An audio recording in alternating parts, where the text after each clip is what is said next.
Bonjour à tous et bienvenue dans cette émission Génération Champion. Vous connaissez le principe de cette émission.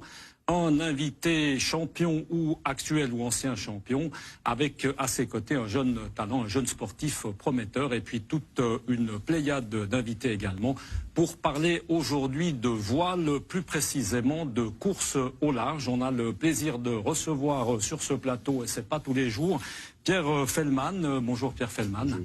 Merci beaucoup d'être avec nous. On va peut-être rappeler brièvement que vous êtes suisse, bien évidemment, vous êtes navigateur.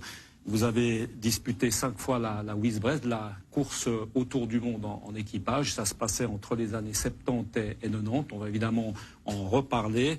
Vous avez à votre actif également, au hasard en 1962, un championnat d'Europe en vaurien. Et puis également en 67, un championnat du monde, champion du monde en 505, qui est une série qui fait partie des dériveurs. On aura peut-être l'occasion également d'en reparler. Vous avez un palmarès, j'ai envie de dire, long comme le bras, donc on ne va pas forcément citer tout ce que vous avez fait parce qu'on en aurait très certainement pour une bonne partie de l'émission, donc on va s'arrêter à la Wisbred.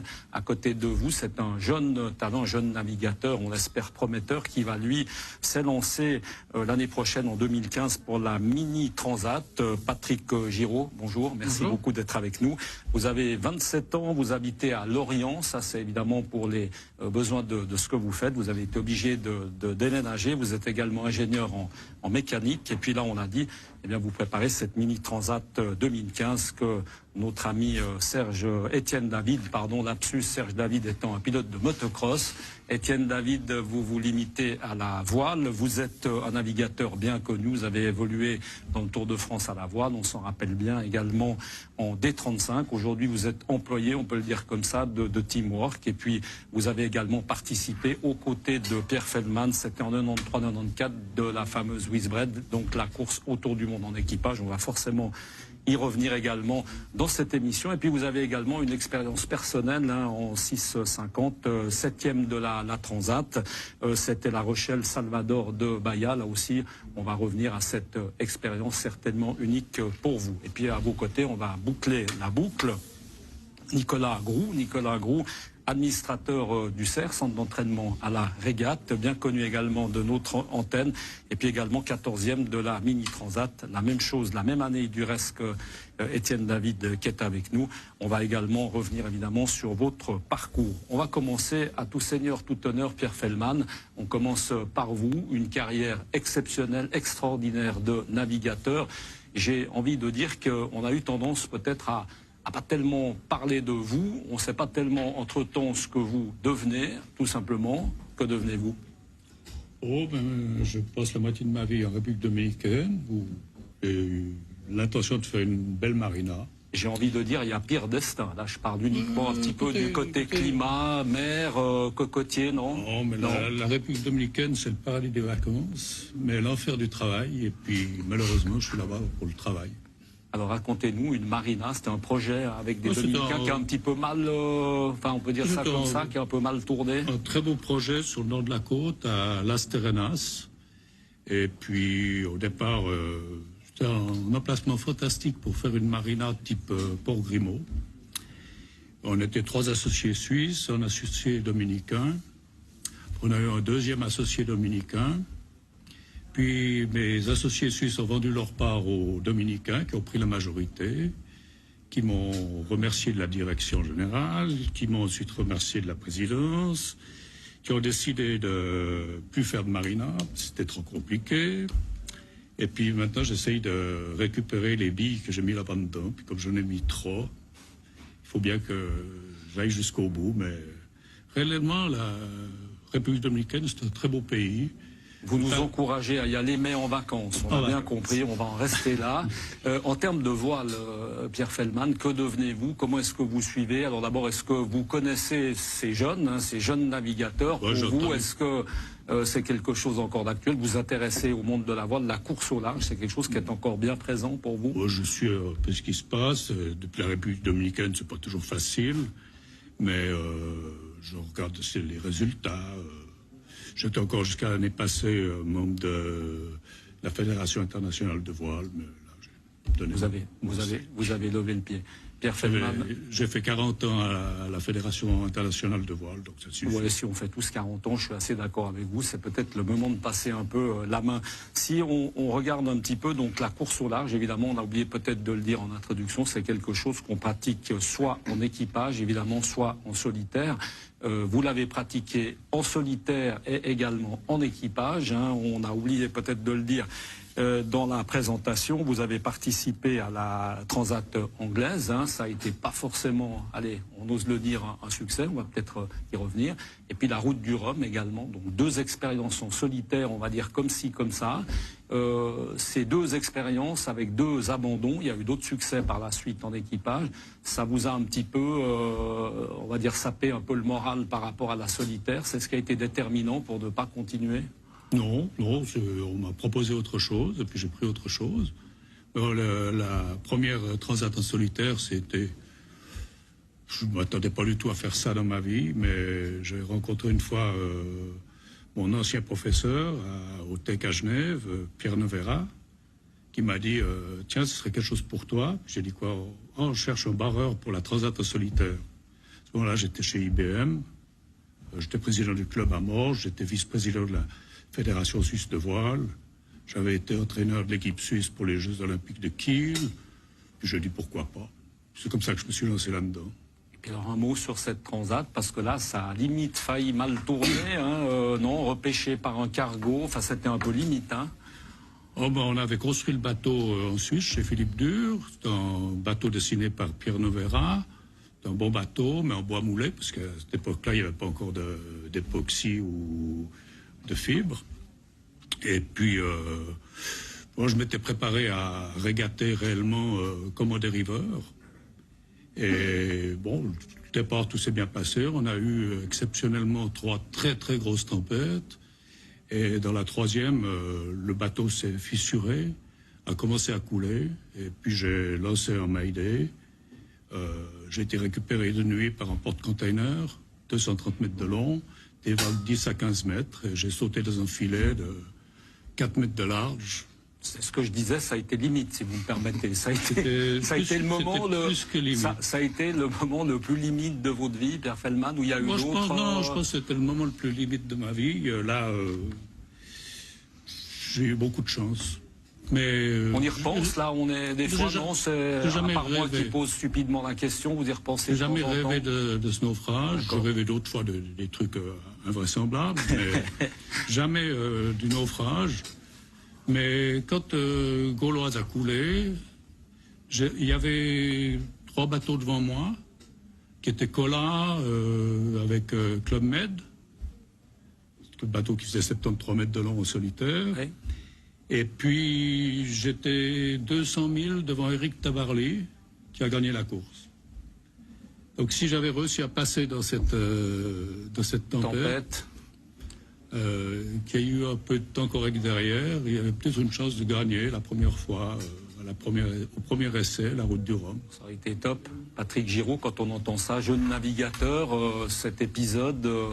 rapatrié par un porte-container. Enfin, c'est pas très joyeux comme introduction, mais ça fait un peu froid dans le dos. On le sait, quand on démarre un sport comme le vôtre, ça fait partie évidemment du sport.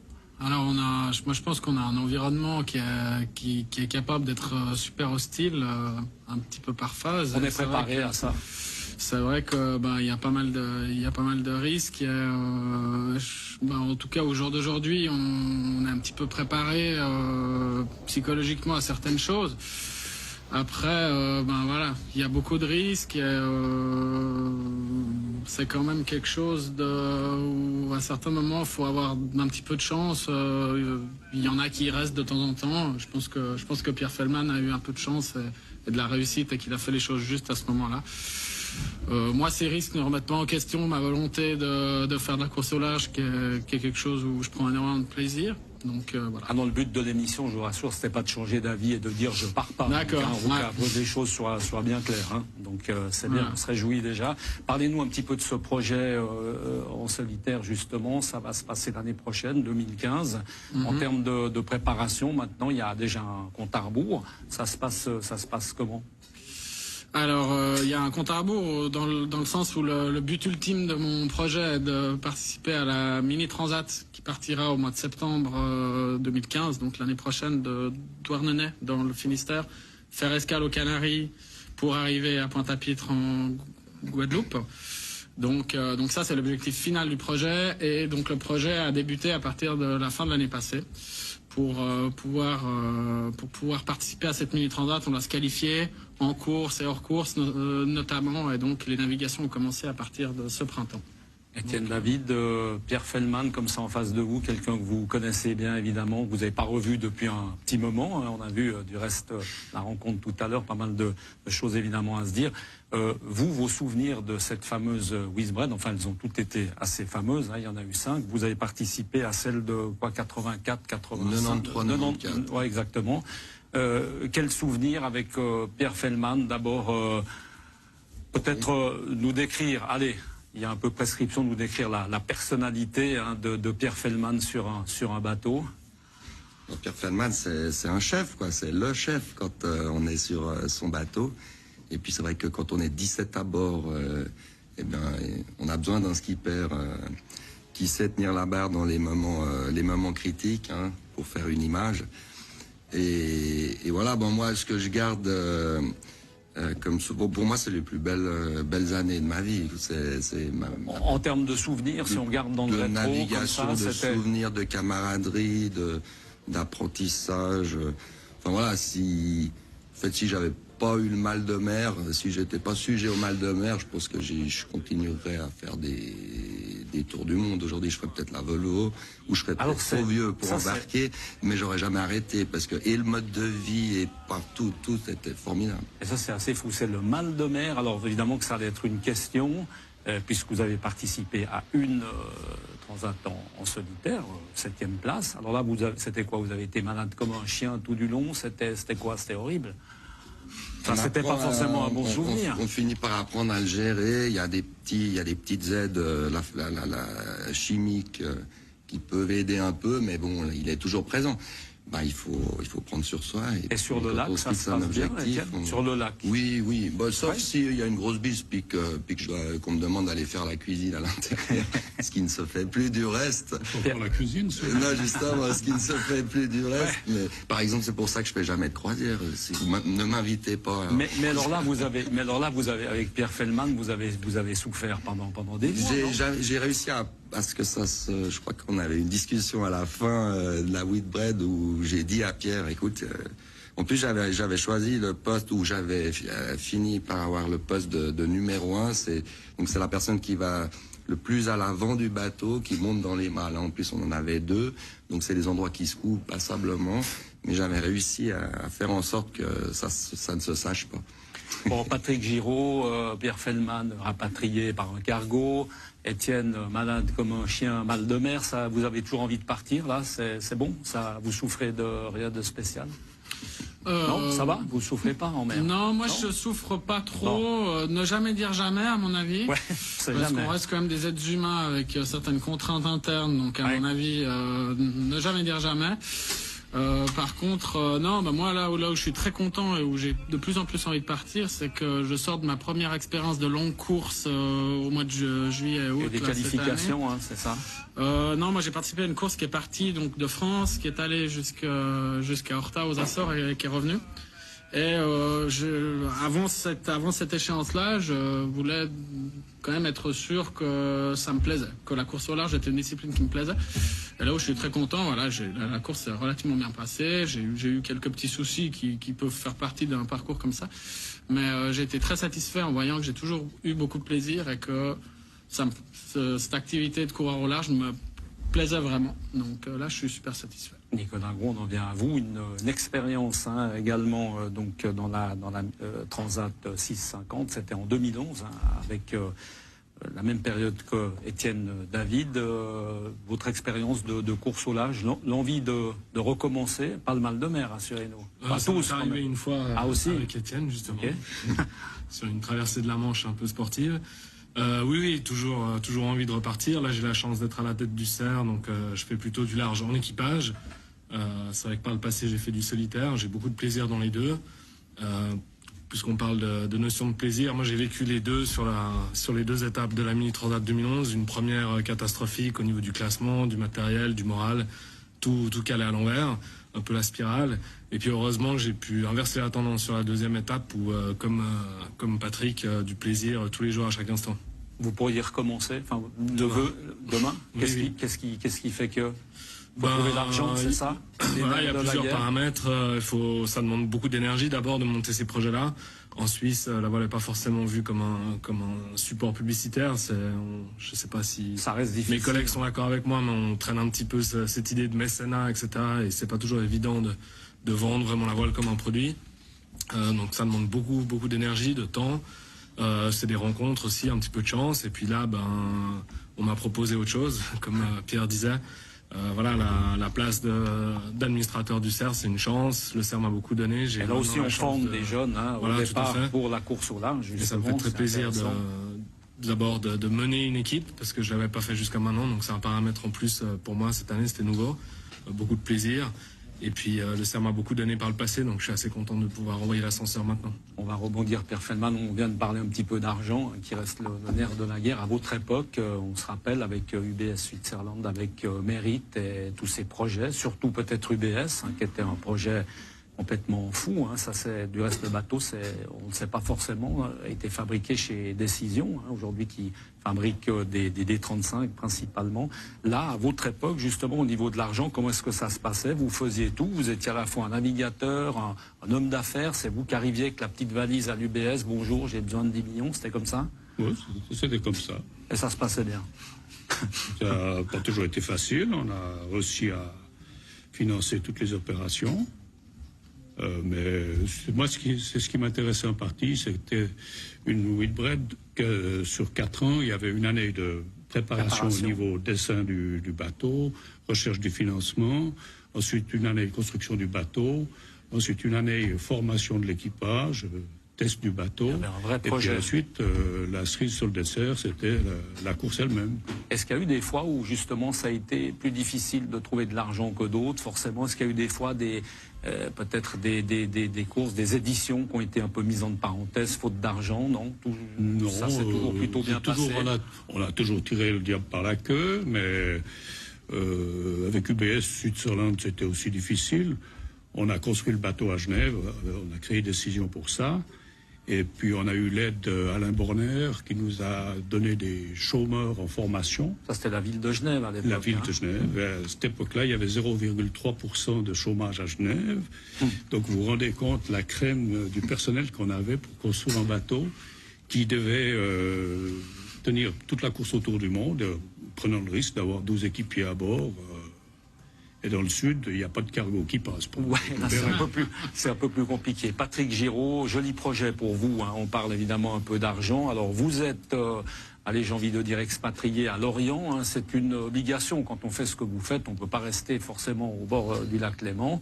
Donc Lorient. Et puis là, il y a un beau projet qui vous suit là aussi dans le temps. Ouais, alors c'est-à-dire que Lorient, pour répondre à la première question, Lorient est un endroit déjà où on est en bord de mer, donc c'est sûr que pour faire de la course au large, c'est un petit peu plus pratique. Et puis on a la chance à Lorient d'avoir l'ancienne base des sous-marins qui a été un peu réhabilitée en pôle course, donc on a une base logistique très très efficace, avec des compétences aussi sur place en termes de formation sur l'eau et à terre. Donc ça c'est et voilà, donc à Lorient, on a un petit peu tout ce qu'il faut. Pierre Feldman, on va peut-être revenir un petit peu sur ce qui se passait à l'époque des Whitbread, justement avec 17 personnes sur le bateau, en termes justement d'organisation. Peut-être essayer de nous expliquer un peu comment est-ce que ça se passait concrètement, parce qu'aujourd'hui évidemment que tout a changé. D'abord, il y avait une particularité, vous aviez que des navigateurs suisses, et peut-être l'occasion de souligner pas mal de Genevois, parce que on a Étienne David qui est là, mais il y avait Dominique Vavre, il y a eu Nicolas Berthoud, Dicana, enfin il y en a eu plein d'autres. Comment est-ce que finalement vous mettiez en place cette équipe? Ça se faisait comment? Ça se faisait sur des petits coups de téléphone comme ça, à gauche, à droite, sur des résultats de chacun? Comment est-ce qu'on sélectionnait? Alors, la première course avec un équipage, c'était avec disque d'or. On avait loué en Swan 65. Pourquoi en Swan 65? Parce que c'est le bateau qui avait gagné la course précédente. Et puis ensuite, il a fallu former un équipage. Et mon idée, c'était qu'on avait plus de chances d'avoir des résultats si on prenait des jeunes qui naviguaient en dériveur. Parce qu'en dériveur, on apprend la sensation avec l'eau, avec le vent, beaucoup plus que équipier sur un gros bateau. Et puis, comme c'était à cette époque-là 117 jours de mer, il fallait que tout le monde se relaye à la barre. Donc, je pensais qu'en ayant des équipiers qui avaient, ou plutôt des barreurs qui avaient une bonne expérience et des résultats en dériveur, on arrivait à être un peu meilleur que les autres qui apprenaient sur des gros bateaux, ce qui était le cas à l'époque. La plupart des équipages venaient de l'ORC, des régates, des courses en mer, mais qui n'avaient pas l'habitude de barrer. Ils avaient des barreurs qui faisaient toutes les courses. Maintenant, dans la course au large, on est revenu à avoir des barreurs qui sortent des Jeux Olympiques, qui sortent de la régate au triangle. Et ça serait peut-être un peu plus difficile aujourd'hui d'avoir qu'un équipage suisse et de gagner. Mais que ce soit des Suisses, c'était une volonté où il n'y avait pas d'étrangers, c'était votre choix, évidemment, parce qu'aujourd'hui, inutile de vous dire que vous voyez bien un petit peu, hein, on parle de Coupe de l'América, qui n'est pas la course au large, mais là on voit qu'il y a il y avait que deux Suisses. Voilà, exactement. Verdestor a gagné, il y avait que deux Suisses. Exactement. Vous vouliez des Suisses, ça c'était quelque chose de... Je voulais des Suisses. Je pensais qu'en prenant des jeunes, on pouvait les former plus facilement. Et puis ensuite, ces jeunes avaient plus l'esprit de la vague, du vent, de la sensation du bateau, qu'un équipier qui avait fait que de la course au large. Et la preuve, c'est qu'aujourd'hui, la plupart des bateaux ont que des équipages formés à l'optimiste, au laser, qui sont montés par la suite. Et puis, pourquoi est-ce qu'on a pris que des Suisses? On avait l'idée qu'en faisant flotter le drapeau suisse, on arrivait plus facilement à trouver des sponsors en Suisse, parce qu'au début on a trouvé des sponsors en Suisse, on n'avait pas les démarcher en France ou en Angleterre pour trouver un sponsor avec un équipage suisse. C'est ça, c'était plus facile. Étienne, David, vous avez, j'ai envie de dire, atterri comment sur le bateau de Pierre Fellman? Ça s'est fait comment? Ça s'est fait... C'était un vieux rêve. Moi, j'écoutais à Versoix autour de la table ronde les récits de Gibus ou de Pascal Girardin qui avait fait une Whitbread avec Pierre. Là, j'étais tout minot. Et puis bon, le rêve est resté. Entre-temps, j'ai fait justement du dériveur. Et puis, ça se savait que Pierre cherchait des équipiers qui sortaient des volontaires du dériveur. Et puis un beau jour, j'ai appelé. Et puis je crois que c'était un lundi ou un mardi. Et puis il m'a dit, t'as fait quoi? J'ai dit, j'ai fait un peu de laser. Ok, t'as fait quoi comme résultat? Je lui ai dit, j'avais eu la chance de faire quelques bons résultats en junior. Et puis il m'a dit, viens à Santa Margarita samedi prochain. Et puis je suis descendu. C'est pas aussi simple aujourd'hui. On a ramené le bateau en Angleterre. Là, je me suis dit, ok, est-ce que vraiment je vais tenir le choc? Et puis avec le soutien de tout l'équipage, il y avait une telle ambiance, c'était tellement beau, tous les moments qu'on partageait, que voilà. Après j'ai croché. Aujourd'hui, Pierre nous a offert une chance extraordinaire, pouvoir faire une course autour du monde en équipage. Aujourd'hui, sur la Volvo, trouver une place, impossible. C'est quasi impossible, même en ayant déjà fait une Whitbread. Étienne, sujet un petit peu tabou, mais peut-être intéressant aussi par rapport à la période. Est-ce que là, on était engagé? C'était quoi? L'important, c'est de participer. On avait quand même un petit peu d'argent pour défrayer. Il y avait une notion déjà de... La première course autour du monde, les équipiers, j'avais exigé qu'ils trouvent un soutien extérieur et ils payaient 3000 francs pour venir à bord. En plus, ils payaient leur ciré. Et ces 3000 francs, on leur les remboursait à raison de 500 francs par étape, de façon à ce qu'ils aient de l'argent de poche et que ce ne soit pas des clodos comme d'autres équipages sur les ports. Et ils avaient 1000 francs à la fin pour redémarrer correctement quand ils finissaient la course. C'était... Et puis chacun des équipiers avait réussi à trouver des parrains pour se faire sponsoriser leurs 3000 francs. Et puis je leur avais fait payer leur ciré de façon à ce qu'ils soient soigneux avec, qu'ils savaient que ça coûtait, et puis comment est-ce qu'il fallait... Oui, c'était la méthode de Pierre Feldman. C'était un peu ça. C'était une autre époque. Hein, c'est bien, mais ça les obligeait à respecter un petit peu le matériel et le reste. À cette époque-là, il n'y avait pas de satellite. On naviguait au sextant. Hein. Il n'y avait pas de système de positionnement si un homme tombait à la mer. On n'avait pas de désalinisateur la première course. Hein. On partait avec 1,5 litre par personne par jour. Puis on récupérait de la flotte quand il pleuvait dans certains passages. Et puis c'était totalement différent. La première course, moi j'avais lu tout ce qui s'était écrit sur la course précédente. La course précédente, il y avait eu 3 disparus. Là aussi, on partait à l'aventure avec un grand A. Quand on s'est embarqué à Cape Town pour aller jusqu'à Auckland, on savait pas tellement où on allait. Hein. C'est une expérience qui m'a beaucoup aidé sur la Mini, parce que je me rappelle qu'en sortie du Pot Noir, ou dans le Pot Noir, et puis à l'entrée, on a pris quand même assez cher. Et j'entendais tous les copains à la VHF qui se plaignaient, c'est dur, on n'a pas le vent qu'on voudrait, c'est tout auprès. Et moi, je me rappelais des moments qu'on a passés sur Mérite Cop dans le sud, et tu dis, il y a encore de la marge, on peut encore en mettre un bout. Et puis après, je me suis dit, mais